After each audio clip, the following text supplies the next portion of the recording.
The envelope arrived on a Tuesday, which is perhaps the most unremarkable day of the week for a remarkable thing to happen. It was left at the front desk of Whitehaven Mansions by a young woman who gave no name, paid no card, and said only 2 words to Georges, Poirot's manservant, before turning and walking back into the London rain. Those 2 words were, "For him." Georges placed it on the silver tray beside Poirot's morning correspondence, a position of mild honour between a letter from a retired admiral complaining about his neighbour's cat and an invoice from his glove-maker in Jermyn Street. Poirot would have opened it in sequence, with the calm, methodical patience he applied to all things. Except that the envelope was unsealed. Not torn open, unsealed. The flap had never been gummed. Whoever had composed it had either been too distracted to seal it, or had wanted to make absolutely certain that someone, anyone, might open it before it reached Poirot's and understand what it contained. That detail, the unsealed flap, is what made Poirot set down his tisane and look at the thing before opening the Admiral's letter.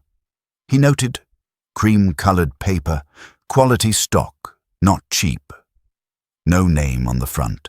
No return address. His name, Monsieur Poirot, written in handwriting that was careful, deliberate, and slightly too controlled. The handwriting of someone copying their own best penmanship because they were frightened, and frightened people write as though legibility might make them safer. Inside was a single photograph. It showed 2 women, standing together in a garden, their arms around each other's shoulders, laughing at someone behind the camera. They were clearly mother and daughter. The resemblance was too strong, too precise.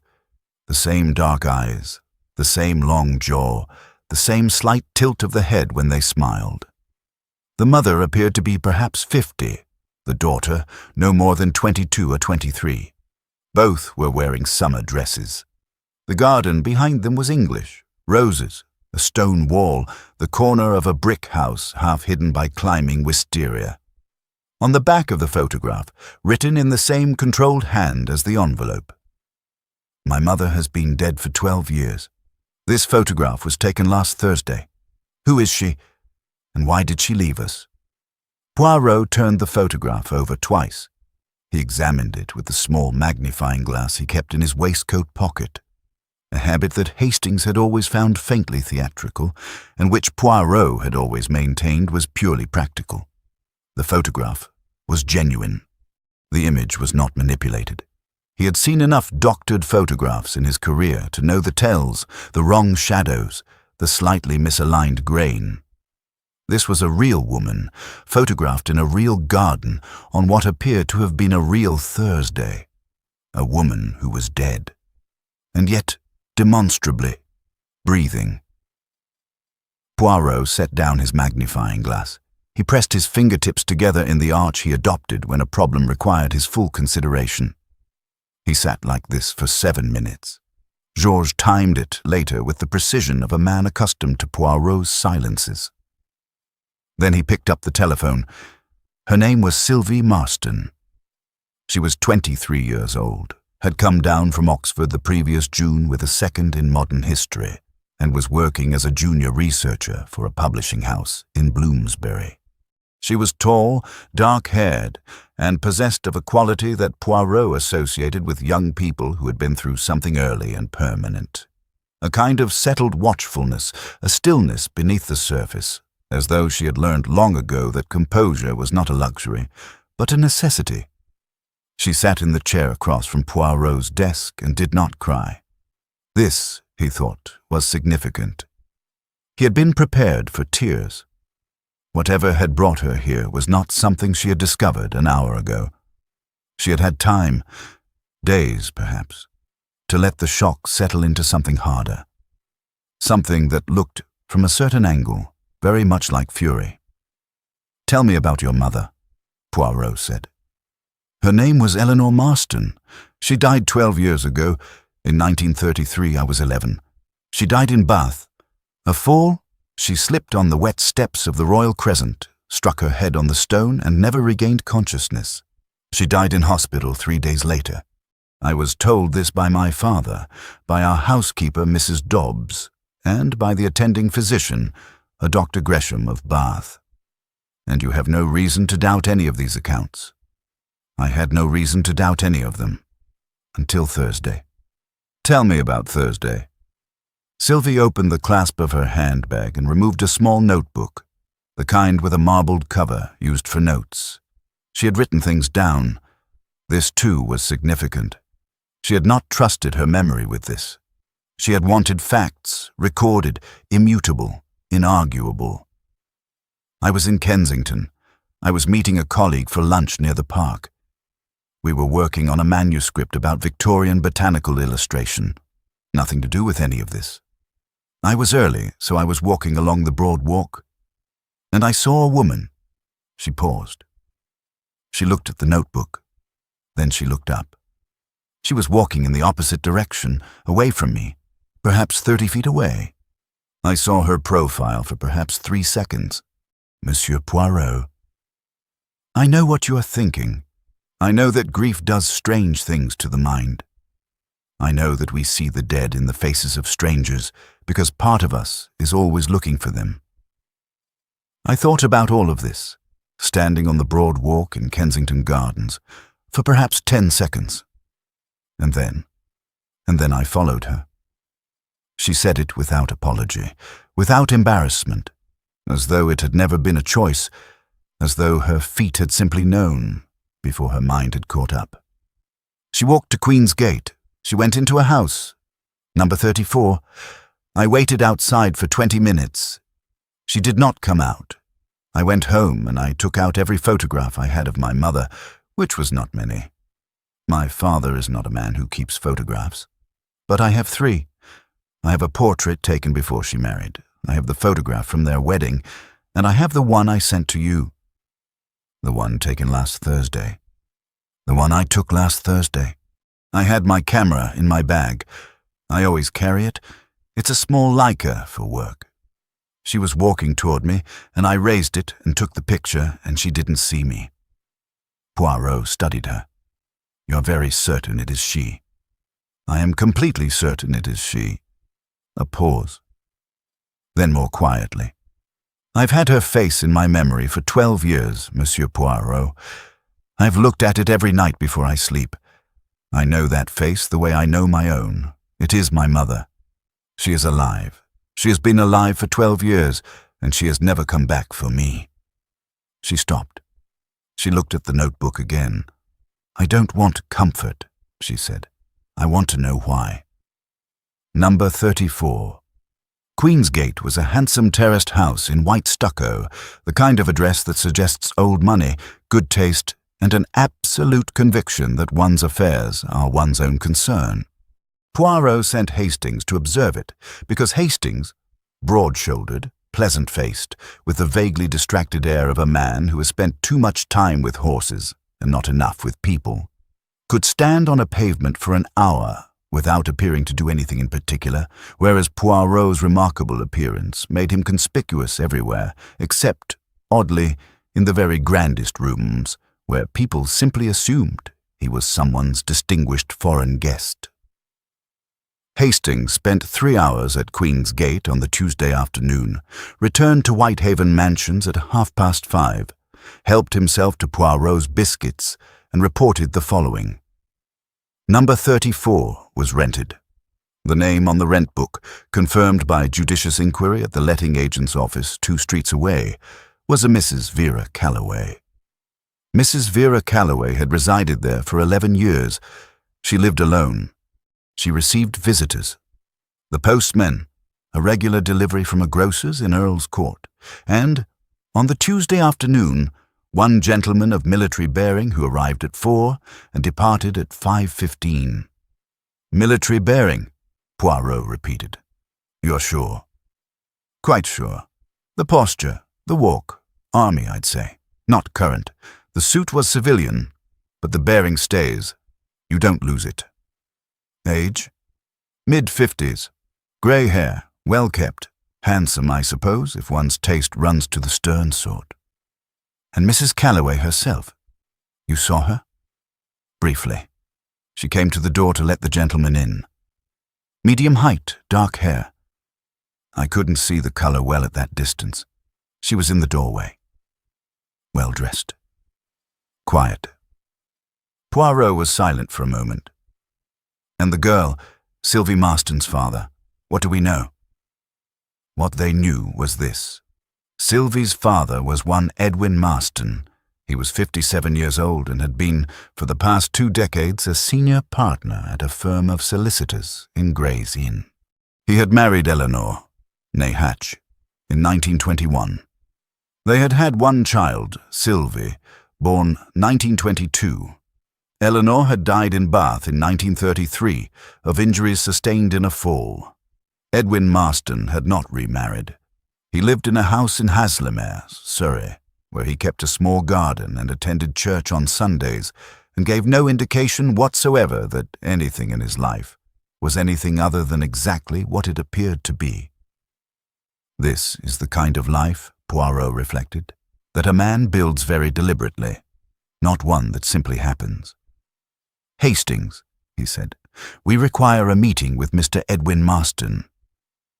Edwin Marston came to London the following Thursday. He came because Poirot had written to him on Sylvie's behalf, with Sylvie's knowledge, but without telling her the precise content, requesting a meeting on a matter connected to his late wife's estate. A small deception, a necessary one, because a man who has built a careful life around a careful lie will not come to discuss the lie. But he might come to discuss an estate. He arrived at Whitehaven Mansions at 11 in the morning, which suggested he had taken the early train. He was a tall man. The military bearing Hastings had noted was, Poirot immediately confirmed, entirely real. Edwin Marston sat with the straightness of a man who had learned posture in the army and had never unlearned it. His hair was iron grey, his face was clean-shaven and disciplined, and his eyes, dark like Sylvie's, were the eyes of someone who had spent years looking at things he did not wish to have seen. He looked at Poirot. He looked at Sylvie, who was sitting in the corner chair, and in the half-second before he arranged his features into the composed mask of a solicitor facing an unexpected situation, Poirot saw what he needed to see. Edwin Marston had known this moment was coming. He had not known when. He had perhaps hoped it would not come at all. But he had known, somewhere in the careful private architecture of his guilt, that it was always a possibility, that one day someone would sit across a desk from him and require him to speak about the thing he had chosen 12 years ago, never to speak of. "Sylvie," he said. His voice was very controlled. "I didn't know you'd be here." "I know," Sylvie said. She did not move. She was very still. "That's why I am." Poirot spoke before the silence could calcify into something that could not be recovered. "Mr. Marston, I'm going to be direct with you because I believe you are an intelligent man, and I respect intelligent men too much to approach them indirectly. Your wife, Eleanor Marston, is alive. She is living in Kensington under the name Vera Calloway. She has been there for 11 years. Your daughter has seen her. I've confirmed the identification by other means. Now, there are 2 possible explanations for this state of affairs. Either you do not know your wife is alive, in which case you are a victim of a deception that has persisted for 12 years, or you do know, in which case—" "I know," Edwin Marston said. The room was very quiet. Sylvie closed her eyes for a moment. Just a moment. Then opened them. "For how long?" Poirot asked. "Always." He looked at his daughter and looked away. "From the beginning. There was no fall. There was no hospital in Bath. I am a solicitor, Monsieur Poirot. I am reasonably expert at constructing narratives that satisfy the people who need to be satisfied. The death was documented. The certificate was... Arrangements were made. Eleanor wished to disappear. I helped her to do so." "You forged a death certificate," Poirot said. "I arranged for one to be prepared, yes." He said it the way a lawyer says something in court, with the flat acknowledgement of a fact whose moral weight he is for the moment setting aside. And you told your daughter, who was 11 years old, that her mother was dead. Yes. Sylvie's voice, when it came, was quieter than Poirot had expected. Not because she was holding back. The silence was not suppression. It was a different thing.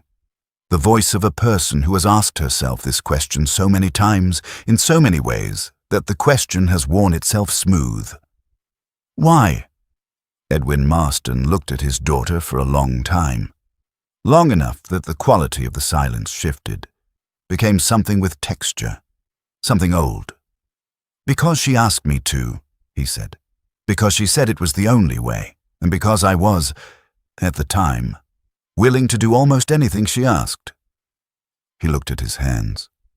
She told me that if I fought her, if I made it a legal matter, if it became known what she was doing and why, it would destroy the child, that Sylvie would grow up knowing something that no child should know. And she made me believe that a clean lie was kinder than an ugly truth. What truth? Sylvie said. Her father looked at her.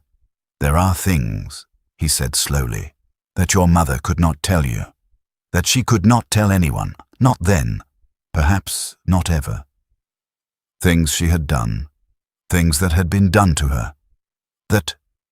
Mr. Marston, Poirot interrupted very gently. I think we have reached the point where you should tell us everything, because you see, when a woman erases herself so completely, when she abandons a child she clearly loved, creates a fictitious death, and lives 11 years in silence, she does not do so without a reason of very considerable force. And that reason, whatever it is the heart of this matter. It is what your daughter came to me to find. And I confess, he added, with the smallest inflection of what might, in another man, have been called feeling, it is what I have found I need to understand. Edwin Marston was quiet for a long time. Then he said, I think you need to speak to a man named Aubrey Gale. The name meant nothing to Poirot. It meant nothing to Sylvie. But as Edwin Marston began to speak, it began to mean something, to take shape, slowly, out of a past that had existed before Sylvie was born, before Eleanor was a mother, before any of the careful architecture of the Marston household had been constructed. Before the story became about a disappearance, it was about a marriage, and before it was about a marriage, it was about a girl. Eleanor Hatch, before she was Eleanor Marston, had grown up in Bristol. She was the daughter of a moderately prosperous textile merchant, educated at a girls' school in Clifton, and possessed of an intelligence that the school had done its adequate best to contain within appropriate feminine limits. She was quick, curious, occasionally impatient, and deeply, her father's word said with something between pride and warning, determined. In 1919, she was 20 years old, and the war was 1 year over, which meant that England was full of young men who had come back broken in ways they didn't have language for, and full of young women who had spent 4 years becoming capable of things their pre-war selves would have found unimaginable, and who were now being firmly directed back toward the pre-war world, as though the 4 years in between had been a strange and regrettable dream.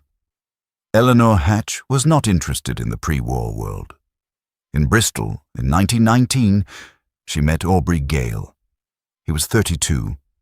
He was handsome. He was, and this was the word that Edwin Marston used with the particular precision of a man who has had 30 years to find the right word, convincing.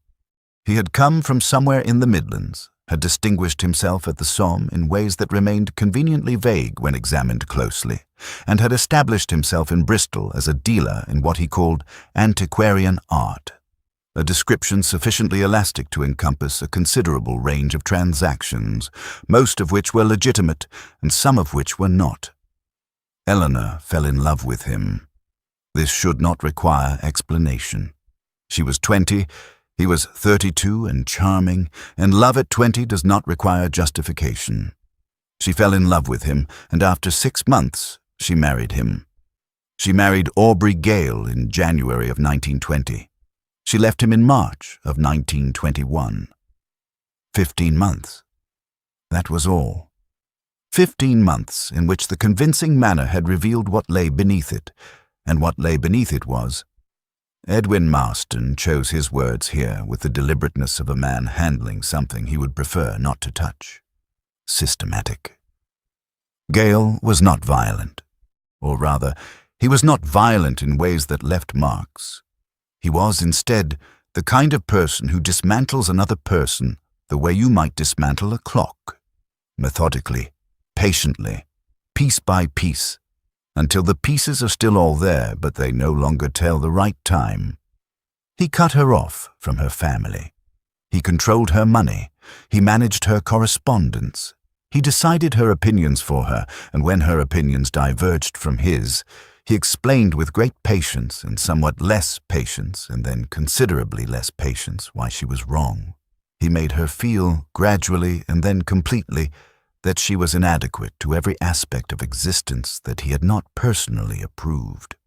And then he discovered, in the second year of their marriage, that he had an opportunity. Eleanor had money. Not her own money, her father's money held in trust, which would pass to her on her 25th birthday. A substantial sum. Aubrey Gale had known this when he married her. He had been patient about it because patience in pursuit of an objective was among his defining characteristics. In 1920, when he understood that Eleanor was planning to leave him, could see it in the small signs he catalogued obsessively. The way she had begun to gather herself back together, the way she spoke to her sister when she thought he wasn't listening. He moved. He did not move against Eleanor directly. He moved against what she loved. There was a child, Edwin Marston said. His voice was different now, careful in a new way. Careful not because he was hiding something, but because what he was saying had to be said correctly. Before Sylvie. A child Eleanor had with Gale. A boy, born in 1920. He was taken, Gale arranged it, placed with a family in the north of England under circumstances that, at the time, Eleanor had no legal means to contest. She had no money of her own. She had no family Gale had not managed to estrange. And the law at that time? He paused. The law was not on her side. The law was very rarely on the side of a woman in that circumstance. Poirot sat very still. Beside him, Sylvie had gone the color of old paper. She had a son, Sylvie said. Yes. And Gale took him. To prevent Eleanor from leaving, as a guarantee of her compliance, and then, when she left anyway, because by that point she could no longer remain and preserve any piece of herself, as punishment. She left without the child. She had no choice. She was 22. She had no legal standing, no money, no... He stopped. She had nothing. She left because staying would have destroyed her, and she spent the next decade trying to find her son. The room was very quiet. Outside, London went about its business. A bus, somewhere on the Edgware Road, a woman's heels on the pavement below, the distant murmur of a city that held secrets the way a river holds water, without knowing they are there, without caring. And this, Poirot said softly, is what Mother never told you. Eleanor had met Edwin Marston in 1921, 3 months after leaving Gale. She had gone to his firm of solicitors in Gray's Inn, seeking advice about her legal options regarding the child, a consultation that Edwin recalled, even 30 years later, with a precision that told its own story. She sat in that chair, he said, and she told me what had happened to her, and she was the most composed person I had ever seen describe a catastrophe. She was not asking for sympathy. She was asking for options. She had already worked out most of what I was going to tell her, which was that her options were extremely limited. She listened, she thanked me, and she left. And then she came back 3 days later with a list of questions that suggested she had spent those 3 days in the law library. He paused. I fell in love with her between the first visit and the second. The marriage, when it came, had been, by Edwin's account, a genuine thing. Not a rescue, though it had elements of rescue. Not a bargain, though it had elements of bargain.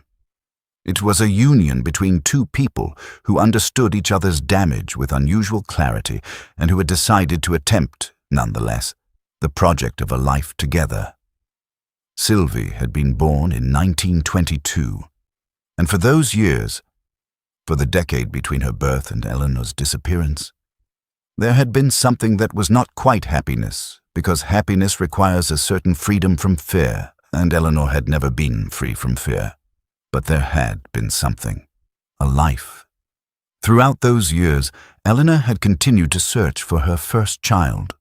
She had hired inquiry agents, had maintained a covert correspondence with a woman in Manchester who knew people, had pursued every thread she could find without allowing Aubrey Gale to know she was pursuing it, because she had learned enough about him to know that if he discovered her search, the child would disappear again, this time permanently. She found him, Edwin Marston said, in 1932. She found him.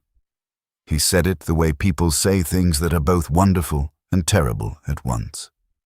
His name, the name the family had given him, was Thomas Carey. He was 12 years old. He was living in Bradford with a perfectly decent couple, a school teacher and his wife, who had been paid to take him and had, in fact, grown genuinely fond of him. He was healthy. He was in school. He was, by all appearances, all right. And Eleanor? Poirot asked. Eleanor watched him, for weeks, from a distance, the way she had been watching everything in her life from a distance for 10 years. She arranged to see him once, a chance encounter in the park, contrived with great care. She talked to him for perhaps 20 minutes. He didn't know who she was. He was 12. She was a woman in the park. And after those 20 minutes, Edwin Marston pressed his fingers flat against the table. She came home and told me she was going to disappear. She said she had worked it out. She said she could not approach the child as his mother. Gale would hear of it, would move him again, and this time she would never find him. But she could, if she were dead, approach him as someone else, as a stranger, gradually, over years. Build a relationship built on nothing but itself, with no context of the past to taint it. Give him something real, even if the real thing could not be named. Poirot looked at him. She planned to befriend her own son, without telling him who she was. Yes, and she told you she needed to be dead to do it.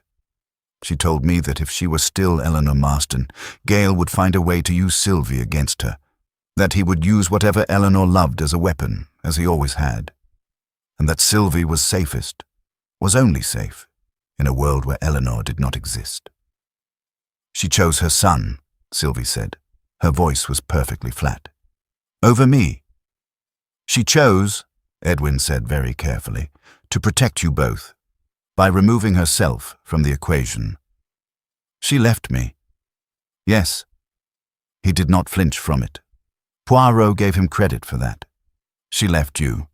She believed that you would grieve and then recover and then live, and that you would never know the danger you were no longer in. She believed that I would raise you well. She was. I believe she was not wrong about that. She was, perhaps. She was wrong about the rest of it, Sylvie said. Yes, Edwin Marston said. She was wrong about the rest of it. That evening, in his sitting room, with his second cup of tisane growing cold beside him, Poirot sat in the chair by the window and thought. He thought for a long time without permitting himself to feel anything in particular, because feeling things particular was not, in his experience, helpful at this stage of an investigation. The feelings would find their moment. They always did. But first, the architecture. What did they know? Eleanor Marston, née Hatch, formerly Eleanor Gale, had faked her own death in 1933.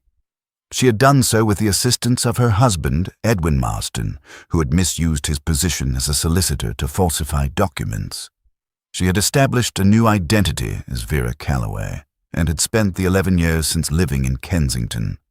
She had, presumably, made contact with the son she had given up, the boy known as Thomas Carey.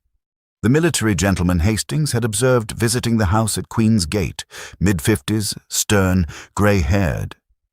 Edwin Marston was 57, but Thomas Carey would be 24. The visitor had been mid-50s. Not Thomas. Someone else. "Hastings," Poirot said, "when you observed the visitor to number 34, the military gentleman, did you notice anything about him beyond what you described?" Hastings considered. He was sitting in the other chair, eating the biscuits Poirot had decided he no longer wanted. Well, he arrived by taxi, which he paid off at the corner rather than in front of the house, as if he didn't want the taxi to know precisely which house he was going to. "And the time he left, you said 5:15.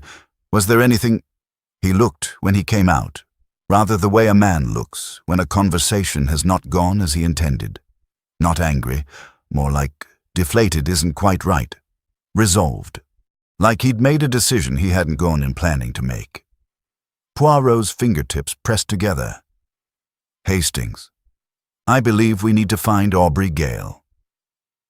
Aubrey Gale was not difficult to find, which in itself was interesting. Men who have done what Aubrey Gale had done, who have systematically dismantled people for their own ends, often take one of two paths as they age. They become very quiet, very invisible, or they become very visible indeed, as though visibility is a form of immunity. Gale had chosen the latter.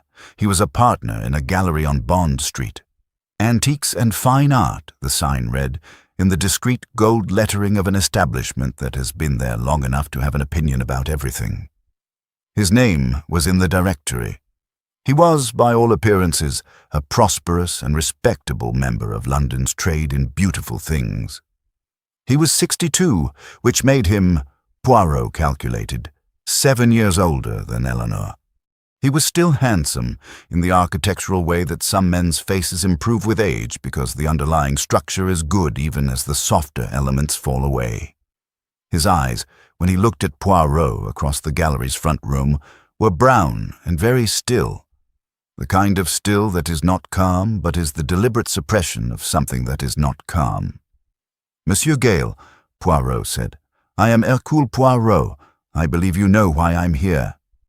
"I know who you are," Gale said. "I do not know why you are here. Shall I tell you, or shall we observe the polite fiction that neither of us knows and work our way toward it?" A slight pause, then something that was not quite a smile. "Tell me. I have been engaged by the daughter of your former wife. Your daughter is not aware that she is, technically, the stepdaughter of a woman who is still alive. I am working to clarify certain matters for her." "My former wife," Gale said, "is dead. She is not." Another pause. Longer.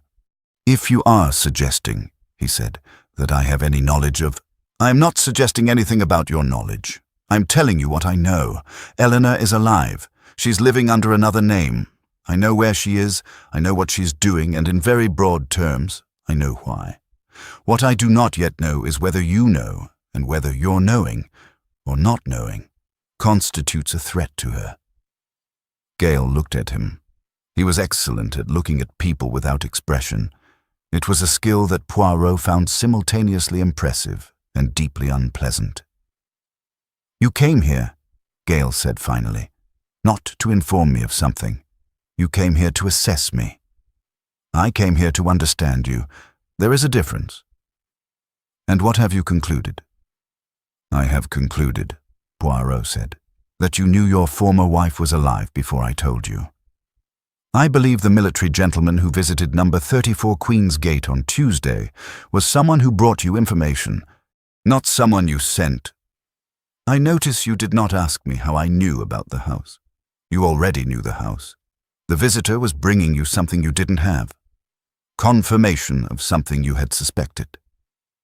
Gale was silent. "And I believe," Poirot continued very quietly, "that you came here this morning. You have been here since 9. Your assistant confirmed it. You do not usually arrive until 11, because you were waiting for someone to come. Waiting to see whether Eleanor would send someone, or whether she would come herself. Gale looked at him for a long moment.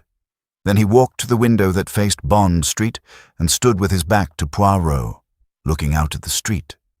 "The boy," he said. Poirot waited. "I told myself for many years that what I did with the boy was necessary, that Eleanor had intended to leave, and that I could not permit her to leave while she was carrying the only leverage I had, that the child was a practical matter." He paused. "I told myself that for a very long time. And then he found me. 8 months ago. He's 24 now. He'd done his own searching the way young people do. He found his birth record, found the name Gale, found me. He came to this gallery and stood where you are standing and told me he was my son." He turned from the window. "He is nothing like me," Gale said. He is his mother's son. He is decent and earnest, and slightly earnest, in the way of people who have had to find their own direction in the world.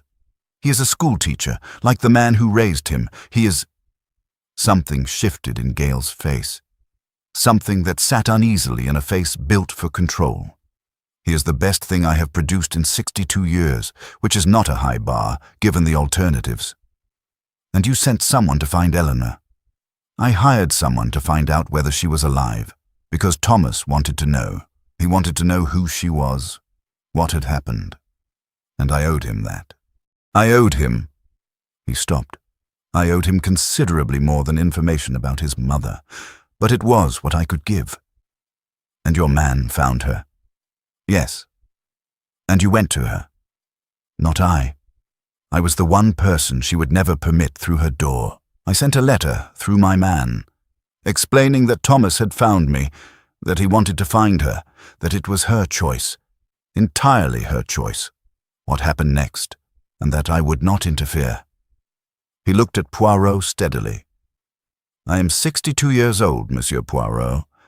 I have spent 40 years being precisely the kind of person who takes other people's choices away from them. I am attempting, with what I am aware is inadequate determination and rather late timing, to stop doing so." Poirot looked at him for a long time. "And has she responded?" he asked. "To your letter?" "She has had it for 3 days." The same 3 days, Poirot noted, that Sylvie had spent staring at a photograph of a woman who was supposed to be dead. Poirot went to number 34 Queensgate alone. He did not bring Hastings, who would have managed the situation with the slightly over-eager goodwill of a man who knows he is out of his depth and is compensating. He did not bring Sylvie, because what he needed first was the truth, and the presence of a daughter might transform the conversation into something else before the truth had fully emerged. He went alone, on a Thursday morning, with his hat and his cane and the small particular expression he wore when he was doing something that would require him to be, at once, very precise and very careful. The woman who opened the door of number 34 was his height. He was, famously, not tall, and wore a grey wool dress of good quality and a watchfulness that she had been wearing, he suspected, for so long that she no longer noticed it was there. She looked at him without surprise. "Monsieur Poirot," she said. It was not a question. "Madame Calloway," he said, "or, if you prefer, Mrs. Marston." She stepped back from the door. Inside, the house had the quality of a place that has been furnished carefully but not emotionally. Good pieces, well chosen, arranged with precision, but with none of the accumulated clutter of a life truly lived in a space. It was the home of someone who had never entirely unpacked, who had always known, on some level, that the present arrangements were provisional. She made tea. This was not social instinct. It was the English management of intolerable situations, the ritual of the kettle and the pot and the cups as a way of keeping the hands occupied while the mind assembles itself. She brought the tea to the sitting room and poured, and they sat, and she looked at him. She was 54 years old. She had been a handsome woman and was still a striking one. The bones were Eleanor's bones, the same bones Sylvie had inherited, dark eyes and strong jaw, and the quality of stillness that in Sylvie had looked like watchfulness, and in her mother looked like... What? Not peace.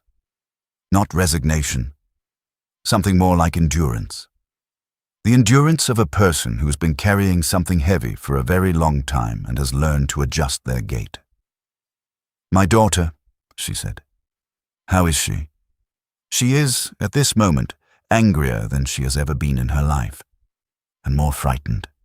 And underneath both of those things she is relieved, in a way she cannot yet permit herself to feel, that you are alive. Eleanor looked at the window. "I need you to understand," she said, "before you tell me what you are going to tell me. I need you to understand that the decision I made was not made easily, that there was no version of it that was not a catastrophe for someone. I understand that. There was a child. I know about Thomas. When Gale took him, I had a choice. To stay, to be present, to be his mother in some formal and legally meaningless sense, while Gale made it impossible for me to be any kind of real mother at all. Or to leave and find another way. I chose to find another way, and it took me 11 years, and by then..." She paused. "By then I had learned that you cannot simply walk back into a life you have left. That the gap you leave does not stay the shape of you. It fills with something else. And when you return, you are a disturbance in what is already settled." "Sylvie," Poirot said. "Sylvie," she agreed. "She was 11 when I left. 11 is not 2 or 3, where a child's memory of loss is real, but has time to be overwritten. 11 is, she would remember, she would know. She was old enough to have known me, to have formed herself in relation to me. If I had come back 5 years later and said, 'I'm alive, I am here, I've been in Kensington all along,' what would that have been for her? What does a 16-year-old girl do with that? What does a 23-year-old woman do with it?" Poirot asked gently. Eleanor was quiet. "I saw her," she said, "in the park, 3 weeks ago. I've lived in this city for 11 years, and I've been so careful. I've never gone to Bloomsbury, where she works. I've never gone to the streets where she might be. I have had her followed by someone I trust for years, because I needed to know she was all right, and I could not risk her knowing I was near. But 3 weeks ago I was walking in Kensington Gardens because it was a Tuesday, and on Tuesdays I walk there, as I have for years, because it is routine, and routine is the thing that... it keeps a life in order. And she was there, walking the other way on the broad walk, and she had my mother's way of walking. My mother died in 1928, and I had not thought about her walk for 15 years, and then there it was, in Sylvie, coming toward me, and I... She stopped. "I did not stop in time," she said. "She saw my face. I know she saw it. I walked past her, and I went home, and I thought about it for 3 days, and then... You took out your camera, and you photographed her." Eleanor looked at him sharply. "She told you." "She came to me first, madame, with the photograph you sent to her, the one she took of you." A silence. "She photographed me," Eleanor said very softly. "On the same day, at almost the same moment. You were both, in the same 3 seconds, photographing each other." Eleanor Marston, Vera Calloway, who had not wept in front of anyone for 12 years, who had built a life in which composure was not a choice but a survival mechanism, sat in her carefully arranged sitting room in Queen's Gate and pressed her hands together and breathed very carefully through her nose for several seconds. "She came to you," she said at last. "She did not want comfort. She said so herself. She wanted to know why. I sent her the photograph too. I don't know why I sent it. As a beginning, I think. As an opening. I couldn't send a letter. I didn't know how to begin a letter. But a photograph it's just evidence. It doesn't require language. And now, madame, language is required." She looked at him. "Gale's letter," she said. "You know about it." "I know he sent one. I know it concerned Thomas. Thomas found him 8 months ago. Gale wrote to tell me. He said—" She paused. "He said Thomas wanted to find me, and he said—" and this I did not expect, I confess, from Aubrey Gale, "that the choice was entirely mine, and that he would not interfere." She looked at her hands. "I have been waiting for that letter to be a trick of some kind. For 11 years, every piece of information I received about Gale, I evaluated for the possibility that it was bait of one sort or another. And I cannot— you cannot determine whether this is genuine." "No." Poirot set down his teacup with the gentle precision that indicated he was approaching the point of a conversation. "Madame, I've spoken with your husband, Edwin. I've spoken with Aubrey Gale, and I have, throughout this week, been speaking with your daughter. I'm not a priest, and I'm not a judge, and I'm not, thank God, a marriage counselor. I'm a detective, and the mystery I was engaged to solve was, at its surface, simply, where is Eleanor Marston, and why did she go? But the mystery beneath the mystery, as there always is this: what do we do now?" Eleanor looked at him steadily. "I have a 24-year-old son who wants to find me," she said. "Yes." "And a 23-year-old daughter who already has." "Yes." "And a husband who has been waiting, with what I know is considerable patience, for 12 years. "He has not remarried," Poirot said. "If that is the question you cannot quite ask." She was quiet for a long time. "And Gale," she said. "What did you make of him?" Poirot considered this carefully. "I made of him a man who has done a great deal of damage, and who knows it, and who is, at 62, which is later than one would hope but earlier than never, attempting something that looks, from the outside, like accountability, whether it is genuine or whether it is the last sophisticated performance of a man who has always excelled at performing. I cannot say with certainty. The little grey cells have their limits." A pause. "He said Thomas was the best thing he had produced. He said it as though the statement cost him something. In my experience, statements that cost a person something have a higher probability of truth than statements that cost them nothing." Eleanor looked at the window. "My daughter," she said again. "You said she was angry." "Furiously." "Good." And something happened in Eleanor's face. Something that was not quite a smile but was in the same family. Something that involved the eyes more than the mouth. "She should be. She has every right to be. She is my daughter." "She is very like you," Poirot said. "Is she?" "In all the ways that matter." Poirot arranged it. This was not, strictly speaking, his function.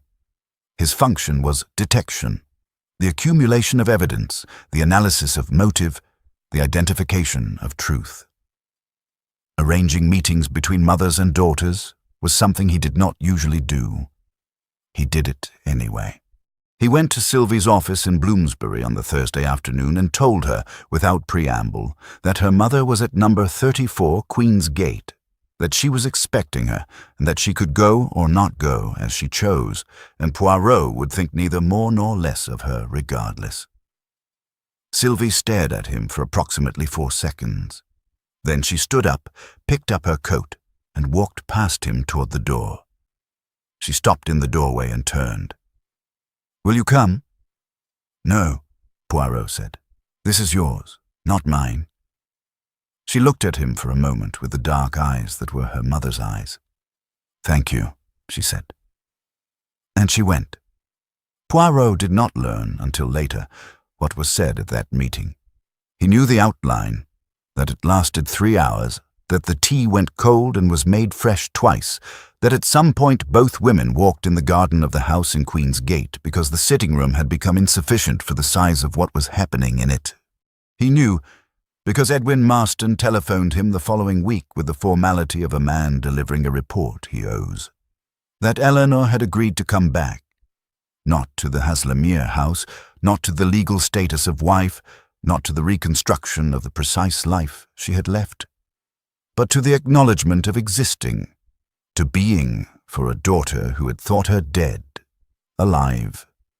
He knew that Thomas Gale by birth, though he chose neither name, which Poirot found, on reflection, entirely reasonable, had been contacted, that he had written back within a day, which suggested the readiness that comes from having wanted something for a very long time and not daring to admit it. He knew that Aubrey Gale had not been invited to any of this, that he had, apparently, not asked to be, that whatever restitution or redemption he sought was being sought in some other direction, at some other pace, in the way of people who understand that the full account of what they owe is something that cannot be settled in a single gesture. What Poirot did not know, what no one, in the event, could entirely know, was whether what came after was happiness or some other thing for which there is no clean English word. A word in another language, perhaps. Something that combines the grief of loss with the strange vertigo of recovery. Something that is neither the life before nor the life imagined, but the one that actually happens in the space between. He sat on the Friday evening in his sitting room at Whitehaven Mansions. The tisane was hot. The fire was properly laid.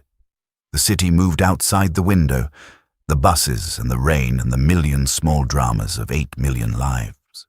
Hastings arrived at 7, as he often did on Fridays, and accepted the offer of a drink with the alacrity of a man who has not been invited to anything all week and is quietly relieved. "Well," Hastings said, "how did it end?" Poirot considered the question with the attention it deserved. "It did not end," he said. "It began, which is, in fact, the more interesting development." "Ended badly, you mean?" "Hastings, I did not say, no, I know. It all worked out somehow. It always does with you. I just mean—" He settled back in his chair. "She really left her 11-year-old child and went to live around the corner for 12 years? Not exactly around the corner. It is a considerable walk from Kensington to Bloomsbury." "Poirot." "She left her child," Poirot said, "because she was trying to protect 2 children at once, and she had only the means to do it one way. Whether the method she chose was the right one, I cannot say. I'm not certain she could say. These are the kinds of decisions that cannot be evaluated from the outside because the person who made them was working with information the outside does not have. The inside of Eleanor Marston's life in 1933 was a very specific place. It is not the same place we see from here." Hastings was quiet for a moment, which was unusual enough to be noticed. "Do you think she was right?" he asked. "To go?" Poirot looked at the fire. "I think," he said slowly, "that she was a woman in an impossible position who did what she believed was the only thing available to her. I think she was wrong about some of it. That Sylvie would be better without her, that distance was protection. She underestimated her daughter. Sylvie she is formidably capable of bearing the truth. Eleanor did not know this, because the Sylvie she left was 11 years old, and 11 is not 23. He paused. I think she was perhaps right about some of the rest. That openly returning as Eleanor Marston, within reach of Gale, with Sylvie as a potential target, would have been catastrophic. The fear was not baseless. And the son? Thomas? Thomas, Poirot said, is the still point of this story. The person around whom all of this has orbited for 24 years. He has been, throughout the decades, entirely unaware that he was doing so. This happens sometimes. We are central to stories we are not told. Rather sad. Rather human, which is the same thing very often. Hastings considered this. And Gale? He asked. What becomes of Gale? Gale, Poirot said, becomes older, which is, one suspects, its own punishment. Hastings laughed, and then stopped laughing and looked at his glass. The wife and daughter and the secret son, he said. All those years, and nobody talked to anybody. Nobody talked to anybody, Poirot agreed. Which is, Hastings, the beginning of the vast majority of the cases I investigate. Not villainy, though there is villainy enough in this one. Not stupidity. None of these people are stupid. But silence. The things that are not said because the cost of saying them seems, in the moment of not saying them, greater than the cost of remaining silent. He set down his cup. The cost is always higher. It is always paid by someone other than the person who elected not to speak. This is the great recurring irony of human affairs, and it is why I am, at 70-something years old, still receiving unsealed envelopes on Tuesday mornings. He reached forward and straightened the sugar bowl, which had been placed at a 6-degree angle from where it should properly sit. "The little grey cells," he said, with the satisfaction of a man for whom a correctly positioned sugar bowl is not a small thing, "do not solve crimes so much as they untangle the consequences of silence. Every mystery at its foundation is a secret, and every secret, given enough time and the right combination of a daughter who follows her instincts through a park and a detective who answers his mail, will eventually find its way into the light." He looked at the fire. "And the light," he added, "is on balance preferable, even when what it illuminates is difficult. Even then, Hastings raised his glass. Outside, London did what London has always done, moved and breathed and held its millions of secrets in its million-lit windows, each one its own small universe of silence and speech and the great ongoing human negotiation between what we know and what we can bear to say. And somewhere in Queen's Gate, in a house that had been provisional for 11 years and might now become something else, 2 women with the same dark eyes sat in a garden as the autumn came down around them and began, slowly, imperfectly, with all the difficulty that attends the reconstruction of something believed to have been lost, the conversation that was 12 years overdue.